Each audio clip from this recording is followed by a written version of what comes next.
কোথায় করবা? নানু বাড়িতে না দাদু বাড়িতে করবা মুসলমানি? মাহাদি হাসান সোহাইব। আচ্ছা কোথায়? আঙ্কেল ওখানে পরিষ্কার করে দেবো। আচ্ছা পরিষ্কার করে একটা খেলনা লাগিয়ে দিবে। কোথায় করবা? নানু বাড়িতে না দাদু বাড়িতে করবা মুসলমানি? দাদু বাড়ি? আচ্ছা হ্যাঁ পড়ে দাও। ও জানি না, এখানে একটা খেলনা লাগিয়ে দিছি। ওই খেলনা দিয়ে যাতে তুমি ওদিকে সুন্দর করে পিছু করতে পারো। জিন্স প্যান্ট নিয়ে আসছেন একবারে? না বাইরে হলে পরে জিন্স প্যান্ট ছাড়া পরবে না, ইয়া ছাড়া পরবে না। ও আচ্ছা ঠিক আছে, সমস্যা নেই। পদ্ধতিতে জিন্স প্যান্টও পরা যায়। জিন্স প্যান্ট পরে সে যাচ্ছে।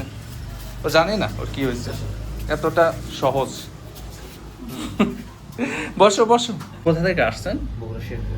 বাচ্চাকে কথা বলবে না। ঠিক আছে না? জি। ও কি জানে? না, বুঝতে পারে না। এখনো জানে না? জি। ও কি জানে কবে হবে? দেরি আছে, আছে পরিষ্কার করার জন্য আসছে। আচ্ছা দুবাইতে নতুন বাড়ি করতেছে না, বাড়ি কমপ্লিট করলে করবে, তাই তাই জানে না?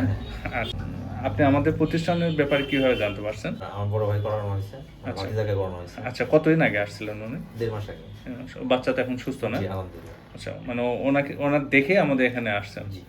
এখানে কি বাচ্চাকে কোনো অজ্ঞান করা হয়েছিল? না, কোনো ব্যাপার না। অজ্ঞান করা হয়নি না, জ্ঞানেই ছিল। জি। আচ্ছা ও তো করার সময় মনে হয় বুঝতেই পারে নাই, না, কোনো কিছু বুঝতে পারে এমনকি অবশ করার সময়ও সে ওই জায়গায় বুঝতে পারে নাই। না। আর এখানে তো কোনো সেলাই বা ব্যান্ডেজ দিতে হয় নাই, না, সেটা ব্যাপার না। সাথেই থাকতে পারছেন তো? জি। আচ্ছা কোনো রক্ত বের হয়েছে কি দেখছেন? জি না, শুধু আমরা দেখছি, আচ্ছা খুব সুন্দরভাবে হয়েছে। পুরোপুরি ফোটানো ছিল না? জি না। তো এই পদ্ধতিতে কি মনে হলো যে মানে না ফুটায়ও করানো যাবে কিনা? জি, করা সম্ভব, যে কোনো বয়সে করানো সম্ভব। যে কোনো বয়সে করানো সম্ভব। ওর কি কি সমস্যা হচ্ছিল, কেন? একটু চুল কাটছিল, আগে 2বার ইনফেকশন হয়ে পূজার মতো আসতেছিল। আচ্ছা আচ্ছা মানে ওখানে অনেক ময়লা জি, ছিল, ময়লা প্রচুর ছিল। ময়লা ছিল। শেষ করে পরে তো প্যান্ট পরাই দিতে পারছেন। জি, সঙ্গে সঙ্গে। প্যান্ট পরে সে চলাফেরা করতেছে। জি। কোনো অসুবিধা হচ্ছে কি? না। সালাম